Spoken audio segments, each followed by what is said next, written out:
ተጋለጠ። ሲጋለጥ ይሄ አገዛዝ ሽንፈቱን አለመቀበል ብቻ ሳይሆን በምርጫ ስም ራሱን 100% አሸናፊ አድርጎ የመጣበት የፖለቲካው መድረክ ስናየው በፖለቲካ ሂደቱ ላይ ዋነኛ አክተር ይሆናሉ የሚላቸውን ሰዎች እስር ቤት ከቶ ነው ወደ ምርጫ የገባው። ስለዚህ ሂደቱን ከመነሻው ዘግቶታል፣ ውጤቱንም በይኖበታል። ለዚህ እንደ አንድ ማሳያ ተጠቅመንበታል። ከዛ በኋላ ያለው አመለካከት የህዝቡ አመለካከት ተስፋ መቁረጥ ነው። ተስፋ የቆረጠ ህዝብ ደግሞ ሌላ አማራጭ ይፈልጋል። ስለዚህ ሁለተኛ አማራጭ ላይ የተገባው የመጀመሪያው አማራጭ የተዘጋ ስለሆነ ነው። ይሄም ደግሞ ተሞክሮ ስለታየ ነው። በዋናነት የጽናት ሚዲያ ቤተሰብ የምርጫ ፖለቲካ የሚያስፈልገው በተለይ የመድበለ ፓርቲ ስርዓት በዋናነት አንድ መንግስት በሰላማዊ መንገድ የምርጫ ፖለቲካን የሚቀበልና በምርጫ መንግስት የሚሰይም ስርዓት ቢመጣ እጅግ በጣም ዘላቂ የሆነ መንግስት ነው። ምክንያቱም የምርጫውን ተርም እየጠበቀ ሀሳብ እየሸጠ መንግስት ቢመሰረት የእርስ በርስ ጦርነት የሚያስቀር ነው። በዛ ላይ ደግሞ የፖለቲካ ስርዓታችን እጅግ በጣም ደመኛና ቂመኛ አድርጎ የሚያፋጥጥ የፖለቲካ ባህል አይፈጠርም። ስለዚህ ይሄ ሁኔታን ሊዘጋ የሚችለው ሰላማዊ የፖለቲካ መድረክ እንቅስቃሴ የተከፈተ ስፔስ ሲኖረው ነው። ይህንን አገዛዙ የዘጋበት ዋነኛ ምክንያት በሀሳብ ክርክር የመጣ ስርዓት አይደለም። አንድ ሁለተኛ በምርጫ ስርዓት የመጣ መንግስት አይደለም። ሶስተኛ ስርዓቱ ውስጥ የተሰባሰቡ ሰዎች ያደረ ቂምና ቁርሾ የያዙ ሰዎች ናቸው። በሌላ በኩል ብሔርተኝነት የገነገነበት ያስተሳሰብ የፖለቲካ ባህል የተሸከሙ ሰዎች ናቸው። እነዚህ ሰዎች በውስጥ ትግል አድርገው ወደ ፖለቲካው ላይ ቢመጡም ከያዙት ድብቅ አጀንዳና መዳረሻ በአጭር ጊዜ የምርጫ ፖለቲካ ላይ ስፔስ ሊሰጡ አይችሉም። ሁለተኛ በሀሳብ ተከራክረው የሀሳብ ገዢ መሆን አይፈልጉም። ህዝቡ እንዲበይን አይፈልግም። ስለዚህ ያለው አማራጭ ምንድን ነው? ይሄ ሰውዬ ወደ ስልጣን በመጣበት ሰዓት ውስጥ የጥይት ቶክስ ነው ዋና የትግል ስልት ያደረገው። ሁለተኛ የትግል ስልት ያደረገው ማጭበርበር፣ ማደናገር፣ ማስመሰል፣ መዋሸት እና የገጽታ ግንባታ ደግሞ መስራት። ለምሳሌ አብይ አህመድ ይዋሻል። ሲዋሽ እናቶች ይወዱኛል ይላል። ስለ እኔ ያለቅሳሉ እናቶች ይላል። ስለ እኔ የሚጨነቁ ሰዎች ምናምን ብሎ በጣም በስፋት ነው የሚገልጸው ካያችሁ ማለት ነው። አብይ አህመድ ይህንን ንግግሩ ገና እንደው አመት ሳይሞላው እናቶች የሚላቸውን ሴቶችን፣ ወላዶችን፣ ነብሰ ጡሮችን በድሮን ነው የጨፈጨፈው። በትግራይ ጦርነት አማራ ክልል ላይ ወለጋ ላይ የታየው ይሄ። ስለዚህ ሰዎች ይጸልዩልኛል ሳናጣራ እናስርም የሚለው አብይ አህመድ አደባባይ ላይ ገጽታውን የሚገነባው በውሸት ነው። ዓላማው ግን ዛሬ እስር ቤቱን ማየት በቂ ነው። እነማን እንደታሰሩ ማየት ነው። ዛሬ የጦርነት አሰላለፍ ውስጥ ገብቶ አብይ አህመድ በሁሉም የሀገሪቱ ክፍል ላይ እንኳን ስለ ምርጫ ሊታሰብ አይደለም ሰው ወጥቶ ለመግባት እንኳን እድለኛ ነኝ ብሎ ከፈጣሪው ጋር የሚነጋገርበት መዓት ነው ያመጣበት። ምክንያቱም ድሮን ይመጣል። የትኛው የጥይት ሲሳይ ሆነ ህይወት ሊያልፍ እንደሚችል አይታወቅም።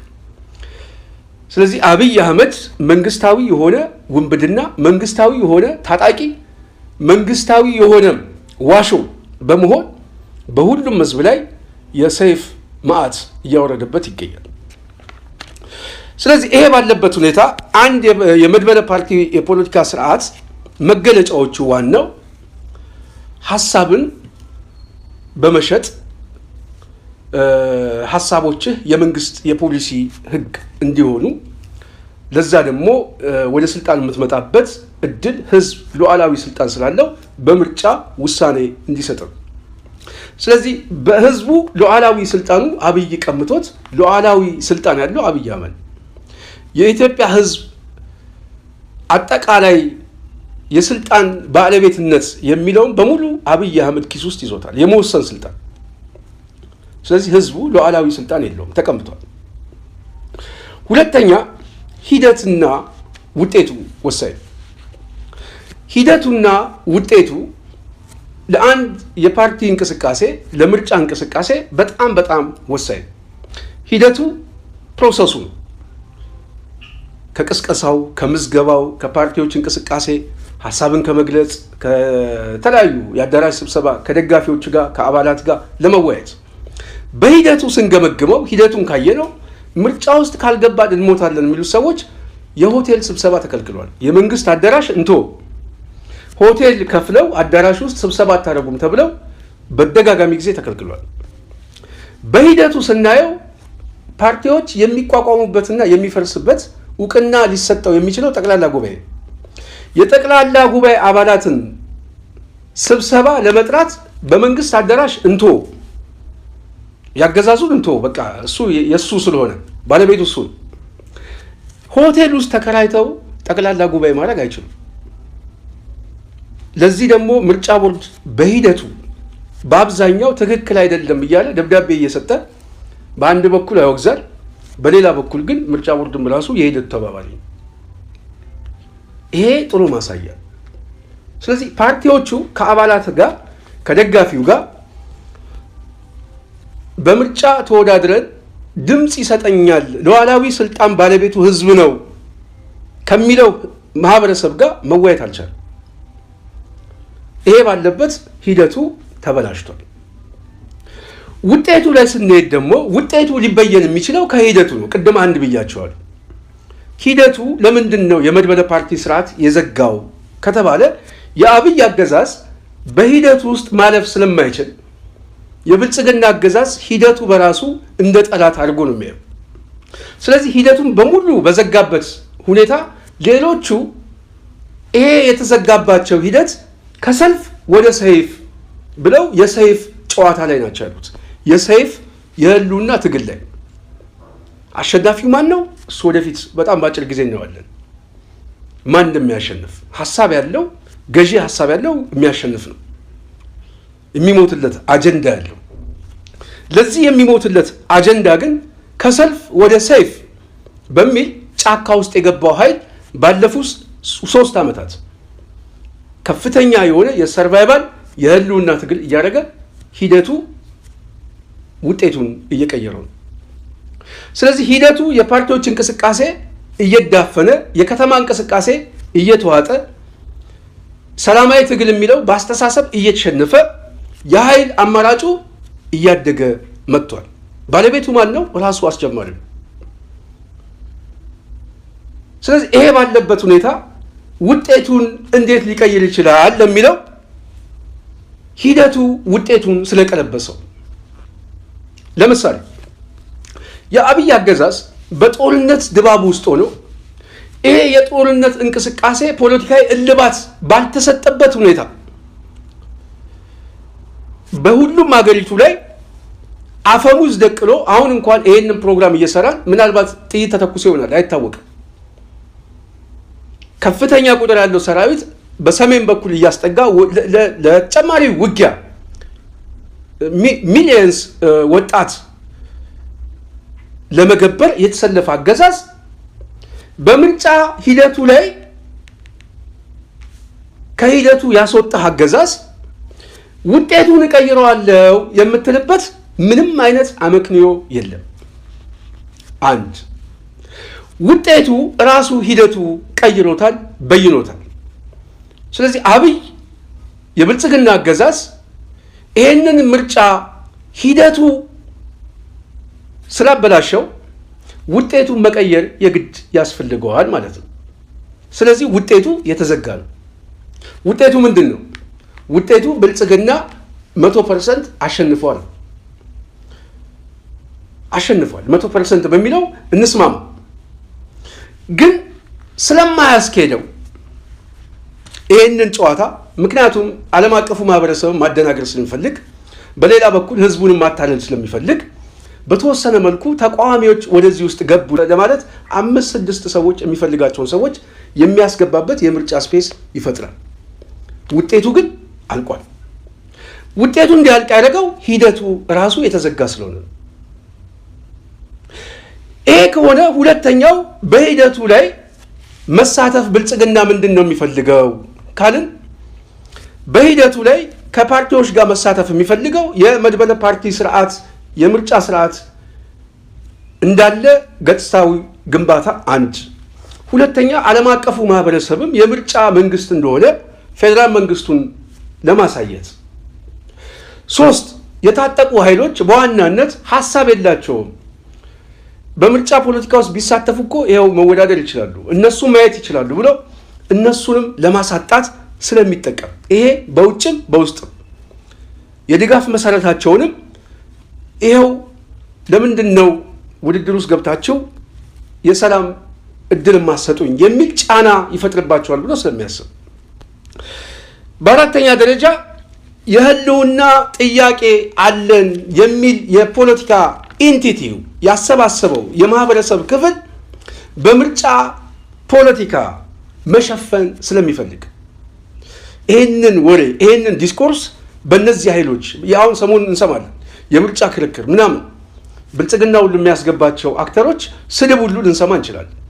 እንደዚህ ብሎ እኮ ተናገሩ እንተና እኮ እንደዚህ ያለ ምናምን ብለን ስለነሱ አጀንዳ እኛ እንድንጠምድ የህልውና ትግሉ እንዲሸነፍ የህልውና ትግሉ እንዲሸፈን ይሄ ደግሞ ማህበረሰባዊ የሆነ ስብራትም ለመፍጠር ፖለቲካዊ ጥቅም ስላለ በመጨረሻ ዓለም አቀፉ ማህበረሰብ ላይ የተለያዩ እቀባዎችና አገዛዙን ሊያሽመደምደው የሚችለው የዲፕሎማሲ ጫና እንዳይፈጠርበት የቅቡልነት ያለው የሌጂስመሲ ጥያቄ እንዳይነሳ የፓርቲዎችን ተሳትፎ ሂደቱን የምርጫ ሂደት ለማድረግ ያግዘኛል ብሎ ስለሚያስብ ይሄ ከ1 እስከ 5 በአገዛዙ በኩል ያሉ ጥቅሞች ናቸው። ሌሎችንም ከሰዓት አኳያ ወዘተ ብለን እንተወጂ መጨመር እንችላለን። ተቃዋሚዎች ከምርጫ መርሆች ይጀምራል። አገዛዙ የምርጫ መርሆችን ቅድም ብያቸዋለሁ ዘግቶታል፣ መጠበቅ አይፈልግም። በዚህ የምርጫ መርህ ውስጥ አገዛዙን እናውጣው ስለማይፈልግ ማለት ነው ብያኔ የሰጠበት ስለሆነ እነዚህ መርሆች አይገዙትም። ምንድናቸው የምርጫ መርሆቹ? አንደኛ ፍትሃዊ ሜዳው ለሁሉም የፖለቲካ ፓርቲ እኩል የውድድር ሜዳ እንዳለ የሚያሳይ ቅድም እንዳልኳችሁ ከስብሰባው ከፖለቲካ ዲስኮርሱ ከሚዲያ የመንግስት ሚዲያን እኮ ብልጽግና ብቻ ነው የሚጠቀሙ። ኢቲቪን እኮ የሚጠቀመው ብልጽግና እኮ ነው። ለፓርቲ ልሳንም ይጠቀመዋል፣ ለቅስቀሳ ይጠቀመዋል። ለምሳሌ አሁን ሰሞኑን የብልጽግና ጌሾ ነው የገብስ ዘለላ ምናምን ብለው ሲጮው ነበር። የአንድ የተቃዋሚ ድርጅት ውስጥ ሄዶ ኢቲቪ ይሄንን አንድ ፕሮግራም አዘጋጅተው ጽህፈት ቤታቸው መጥተው ቀረጻ አድርጎ በቀጥታ ያሳዩ፣ የቀጥታ ስርጭት አይሰጣቸው። ስለዚህ አገዛዙ ፓርቲውም ይጠቀምበታል፣ መንግስትም ይጠቀምበታል፣ እኩል ነው የሚጠቀሙበት። ተቃዋሚዎቹ ደግሞ የሆቴል አዳራሽ እንኳን ተከልክለዋል። ይሄ ራሳቸው ክልከላቸውን በቅርብ ጊዜ ኢህአፓ መጥቀስ ይቻላል። እናት ፓርቲ ጉባኤ ሁሉ ተከልክሎ በመከራ ጉባኤ እንዳደረገ የሚታወቅ ነው። አብርሃም ሃይማኖት እባላለሁ። የኢህአፓ ፕሬዝዳንት ነኝ።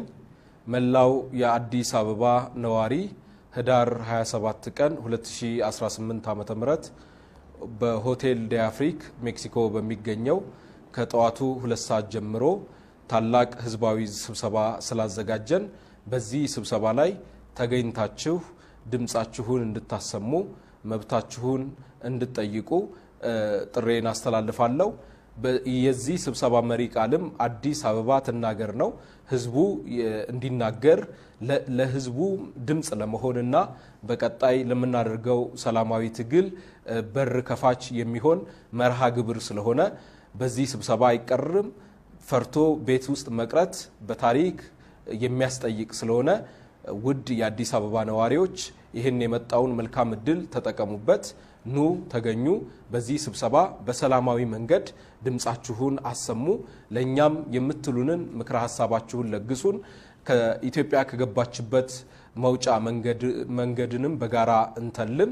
ሀገራችንን እናድን። እጅ ለእጅ ተያይዘን ህዳር 27 2018 ለእኛ ለአዲስ አበባ ነዋሪዎች ታሪካዊ ቀን ስለሆነ መላው የአዲስ አበባ ህዝብ ይህንን እድል ይጠቀምበታል ብለን እናምናለን። በሰላም ያገናኘን። አመሰግናለሁ። ስለዚህ ይሄ ባለበት ሁኔታ የምርጫ መርሆቹ አንደኛው ፍትሃዊ የሚለው ሜዳው ዝግ ነው። ሁለተኛው የጽናት ሚዲያ ቤተሰብ ሰላማዊ የሚል ነው። ሰላማዊ ነው ወይ? አሁን እኮ ሰላም የሚባለው ራሱ በጥያቄ ምልክት ውስጥ ገብቷል። ሰላም ምንድን ነው? የሰው ስም ነው? የአብይ ስም ነው? ሰላም ምንድን ነው? አሁን ሰው እኮ በሰላም ገብቶ ለመውጣት እንኳን በትግል ውስጥ ሜዳ ውስጥ ያሉት ሰዎች አይደሉም፣ ሰላማዊ ህይወታቸውን ለመብራት የሚንቀሳቀሱ ሰዎች ከዚህ ከአውቶቡስ ተራ መናኸሪያ ሱሉልታን ማለፍ አይችሉም። ሱሉልታ ላይ ለቅሶ ነው ያለው። እዚህ እንጦጦ ዙሪያ ላይ ሰላም የለም። አዲስ አበባ ዙሪያ ለመውጣትና እንደው በተወሰነ መልኩ ቤተሰብ ጠይቆ ለመምጣት እንኳን የማይመች ሰላም ነው ያለው። ይሄ ሰላም በፍርሃት ውስጥ ያለ፣ በጦርነት ውስጥ ያለ፣ በግጭት ውስጥ ያለ ከፍተኛ ስጋት፣ የደህንነት ስጋት የሚሰማው ሰላም ነው ያለው። ይሄ ሰላም ቤተ መንግስት ብቻ ነው ያለው። ይሄ ሰላም ያለው አብይና ዝናሽ ላይ ብቻ ነው እና ልጆቿ እዛ አካባቢ ያሉ የወንጌሉ ቤተሰቦች። ሌላው ህዝብ ግን በጭንቀት ላይ ነው ያለው። ስለዚህ የሰላማዊ እንቅስቃሴው እንኳን ለፓርቲዎች ለዜጋውም የተዘጋ ነው።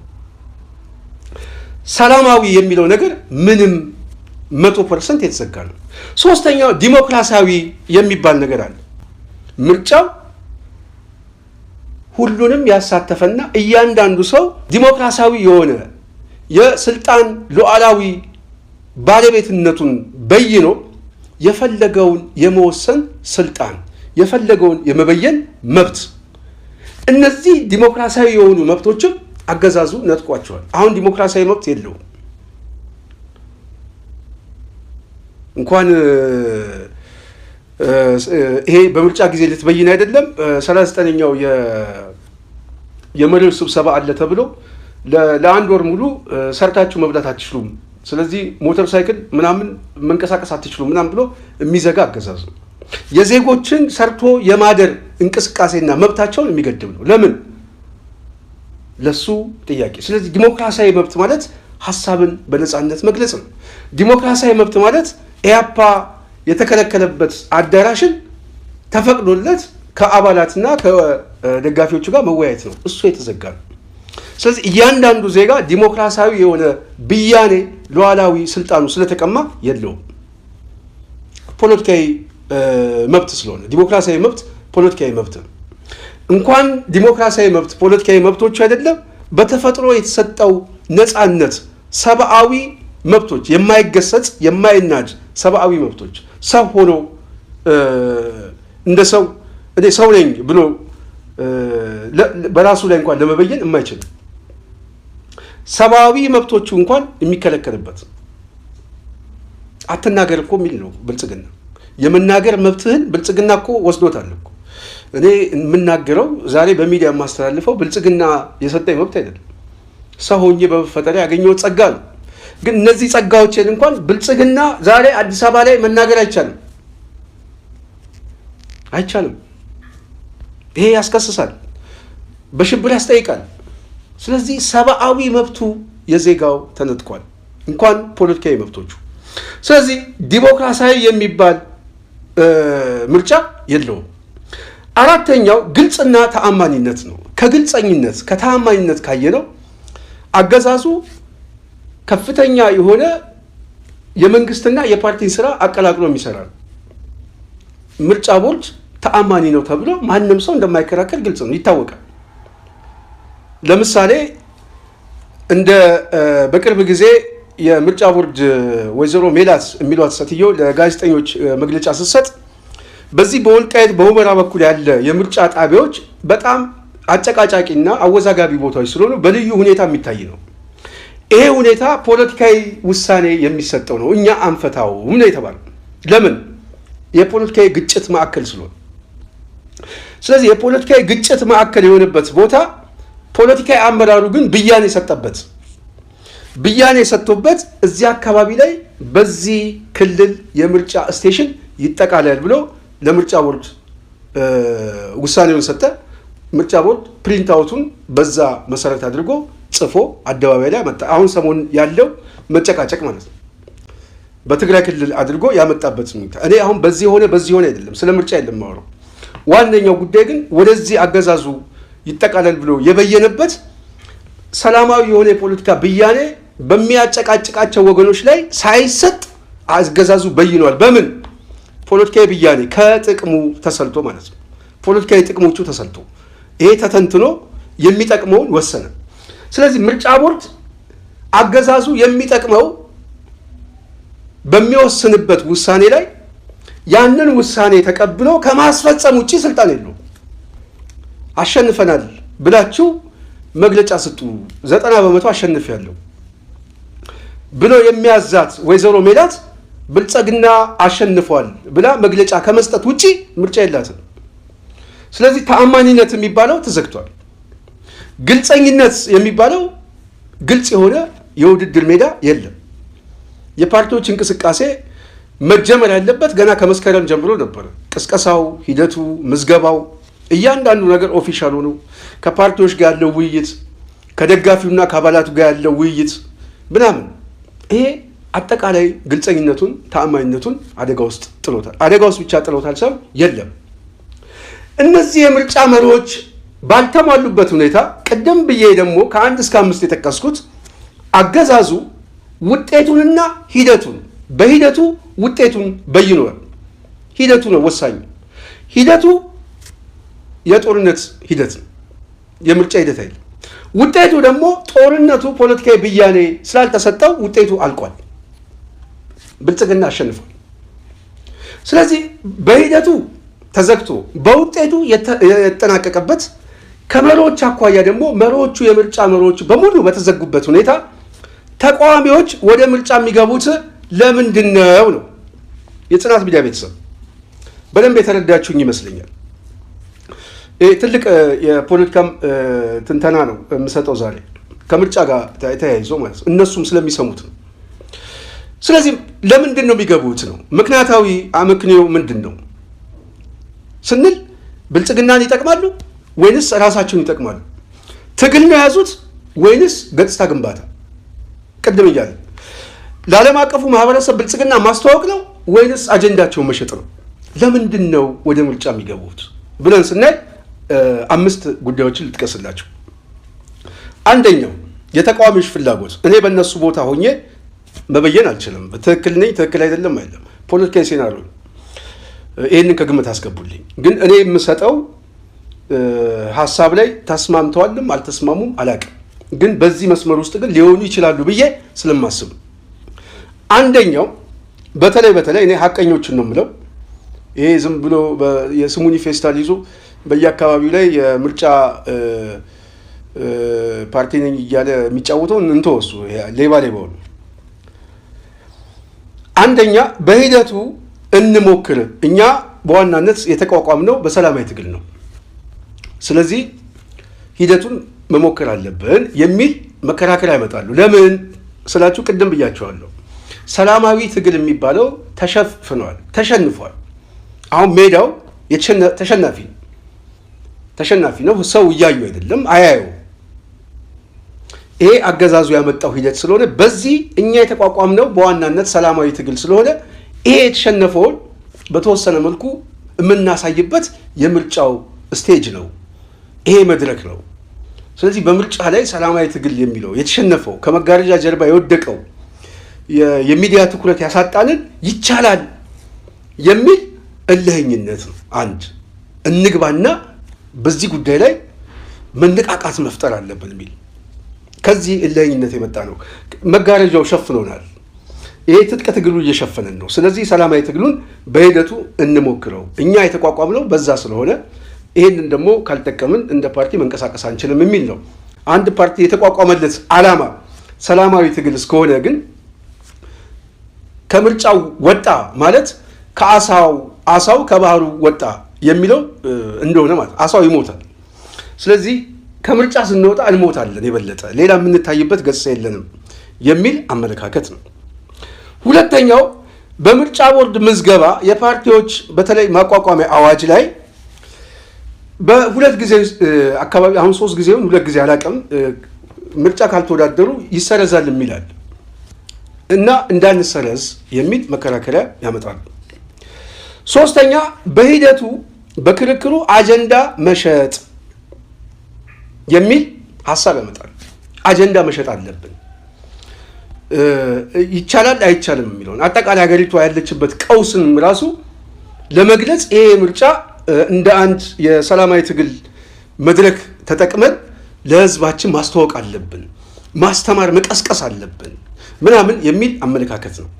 አራተኛው አገዛዙን በማጋለጥ ከምርጫ መውጣትም እንችላለን፣ መጨረሻ ላይ ብያኔ ብንሰጥ እንኳን አገዛዙን አጋልጠን መውጣት እንችላለን የሚል ነው። አምስተኛ በምርጫ ቦርድ የሚመደብ በጀት አለ፣ ለፓርቲዎች የሚመደብ በጀት አለ፣ እሱን እንቀበላለን የሚል በአምስተኛ ደረጃ።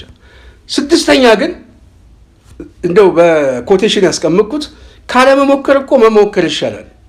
ዝም ብለን እጃችን አጣምረን ከምንቀመጥ ያው ሞከርን አልተሳካም፣ ያው ውጤት ተበላሸ፣ ስለዚህ ይሄ ይሻላል የሚል መከራከሪያ ነው። ይሄ መከራከሪያ በራሱ ለአገዛዙ የሚጠቅም መከራከሪያ ነው። አንደኛ በሂደቱ የምነግራችሁ ሂደቱ ላይ ስለሚስማሙ ነው። አሁን አገዛዙ ቅድም ያልኳችሁ ይሄ የተዘጋ መሪ አለብን የነፍጥ ትግል አለባችሁ ምናምን ብላችሁ እንደምትወስኑት እኛም እንወስናለን የሚል ፉክክር እልህኝነት ነው። ትግል ግን አይደለም፣ ልብ ብላችሁ ያዙ። ሁለተኛው በምርጫ ቦርድ ምዝገባ ፓርቲዎች ላይ የበጀት ክፍፍሉ እንጠቀም ነው። ምክንያቱም አሁን ፓርቲዎቹ አብዛኛው ቢሮውን እንኳን የሚከፍልበት የለም። አንዳንድ ጽህፈት ቤቶች እንደውም በየካፌው በየምን ወደ መዞር ሄደዋል። በጣም ስም ያላቸው የነበሩ ሰዎች በአጠቃላይ በቃ እየተዘጋ ነው፣ ምንም አይነት ገንዘብ የለም። ስለዚህ ገንዘብ እንቀበል። ይሄ ገንዘብ ደግሞ በዋናነት በሂደቱ ስንመዘገብ እጩ ስናቀርብ ስለሆነ በእጩና በምዝገባ ሂደት ነው በጀቱ የሚሰጠው። ይሄ በሚሊዮን የሚቆጠር ገንዘብ ነው፣ ቀላል ገንዘብ አይመስላችሁ ምርጫ ቦርድ የሚሰጠው ማለት ነው። ለዛ ነው ፓርቲዎቹ የሚንገበገቡት በአብዛኛው። ስለዚህ ገንዘቡን እንውሰድ ነው። ሶስተኛው በክርክሩ አጀንዳ እንሽጥ ነው የሚሉት።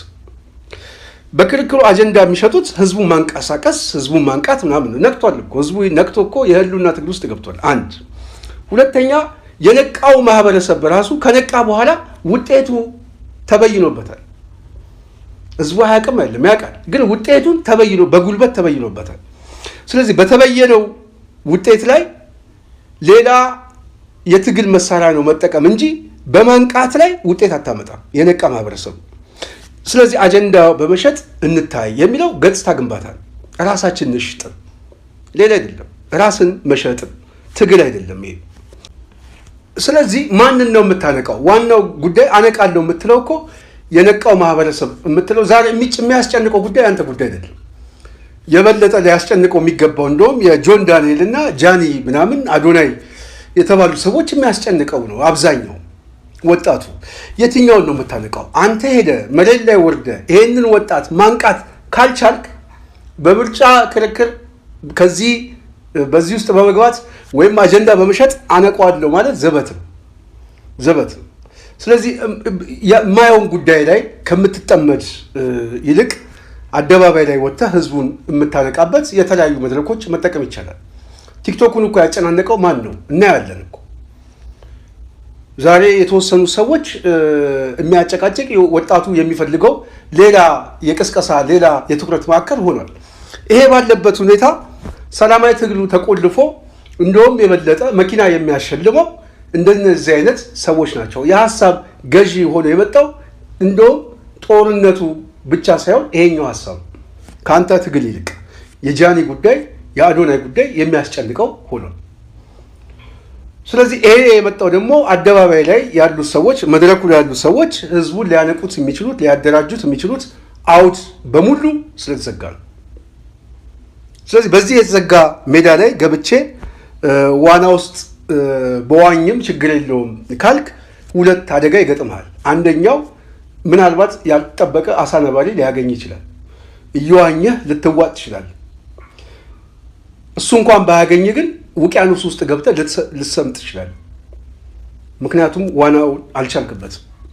መዋኘቱን ካልቻልክ መስመጥም አለ መዋጥም አለ እና ይህንንም ማሰብ ያስፈልጋል ማለት ነው። ስለዚህ የጽናት ሚዲያ ቤተሰብ አራተኛው አገዛዙን በማጋለጥ ከምርጫም ልንወጣ እንችላለን። አገዛዙን ለማጋለጥ አስቻይ ሁኔታ አሁን ከምርጫ ጋር የተያዘ አይደለም። አገዛዙን ከማጋለጥ በላይ ባለፉት 2013 ላይ የተጋለጠው በቂ ነው። አሁን አገዛዙ ህዝቡን በጅምላ የሚጨፈጭፍ ሚሊየንስ ሰዎችን በጦርነት የበላ ነው። የምናጋልጠው ማህበረሰብ የለም። የዓለም አቀፉ ማህበረሰብም በዚህ አገዛዝ ላይ ከፍተኛ ዋሾ እንደሆነ የተለያዩ ማዕቀቦችንም የተለያዩ እርዳታዎችንም ለመከልከል ጫፍ ላይ የደረሰ አገዛዝ ነው። ስለዚህ በውሸት በማጭበርበር ላይ የቆመ አገዛዝ እንደሆነ እንኳን ፓርቲዎቹ ለማን ነው የሚያጋልጡት? ተጋልጦ እኮ ያለቀ ሰው ነው። አብይ አህመድ ውሸቱ እኮ ዛሬ ኖቤል የተሸለመበት ውሸት ሸላሚዎቹም አውቀውት እኮ አፍረው ተሸማቀው ጓዳ ውስጥ ነው ያሉት። ስለዚህ በኖቤል ሽልማት የተሸለመበት የሰላም አርበኛ የተባለው አሁን እኮ መድፍና ታንክ አቁሞ ወደ ጦርነት ሊገባ ነው ከኤርትራ መንግስት ጋር ነው አይደለም? ይሄው ሊገባ እኮ ነው። ስለዚህ የምትሸጠው አጀንዳ የለም፣ የምታጋልጠው ጉዳይ አይደለም። ተጋልጦ ያበቃለት ጉዳይ ነው። በመጨረሻ መሞከር ይሻላል። እኛ የተቋቋምነው በዋናነት የፓርቲ እንቅስቃሴ ውስጥ ልንሳተፍ ነው። ስለዚህ እንሞክር ዝም ብለን ከምንቀመጥ የሚለው ውጤት የአንድ ፓርቲ ወይም ሰላማዊ ትግል አደርጋለሁ የሚል መከራከሪያ ነጥቦች ሳይሆን ነጋዴ የሆነ የፓርቲ አስተሳሰብ ነው። ለዚህ ነው እኔ ፓርቲዎች በአብዛኛው ከትግል አኳያ ሳያቸው ደካሞች ናቸው። እኔ እንዳትቀየሙኝ የጽናት ሚዲያ ቤተሰብ፣ እኔ ሐቁን መናገር የምፈልግ ሰው ነኝ። ትክክለኛ ትግልን የምደግፍ ውሸታምን ውሸታም ብዬ የምጠራው። በዚህ መስመር ስናየው አሁን አገር ቤት ውስጥ ያለው እንቅስቃሴ የፓርቲና የግለሰብ ገጽታ፣ የቢሮ ክራይ ክፍያ ከጥቅም አኳያ የመጣ የትግል አሰላለፍ እንጂ ሐቀኛ የሆነ ደፋር ሊያስከፍል የሚችለውን ውሳኔ በመወሰን ህዝቡን የሚያንቀሳቅስ ሰላማዊ ታጋይ አለ ብዬ አላስብም። ስለማውቃቸውም ነው የምናገረው። የለም። ሊያስከፍል የሚችል ሪስክ ካለ እሱን እንከፍላለን። ለምሳሌ ሰልፍ ጠርተን ሰልፉን ህዝቡ ባይወጣ እኛ የፓርቲ አመራሮች እንወጣለን፣ ለዚህም ደግሞ እኛ መስዋዕት እንሆናለን፣ እናሳያቸዋለን ብለው የሚደፍር የለም። ለምን? ሰላማዊ ትግልን የምታለማምደው መጀመሪያ ቤቱ የተቀመጠውን ሰው አንተ ደፍረ አደባባይ ላይ ስትወጣ ነው። እኛ ይህንን እንቅስቃሴ እያለማመድን ባለንበት ሰዓት የተሰጠን እብድ ነው፣ የተሰጠን ስም ነው፣ የተሰጠን ስድብ። ለምን? ቤቱ የተቀመጠውን ሰው ማስቀመጥ ስለሚፈልግ። ዘመቻ ነበረ የዘመተብን። ይሄ የኦሮሞማው ንብ ይሄ እንስሳ ነበረ በየፌስቡኩ ላይ በየሚዲያው ላይ እየመጣ ሲያለቃቅስ የነበረው። ለምን? ይሄ እንስሳዊ ስለሚጋለጥ። ስለዚህ ይሄንን እንስሳዊ ኃይል የምናሸንፈው በጥይት ባሩድ እንጂ በምርጫ ካርድ አይደለም።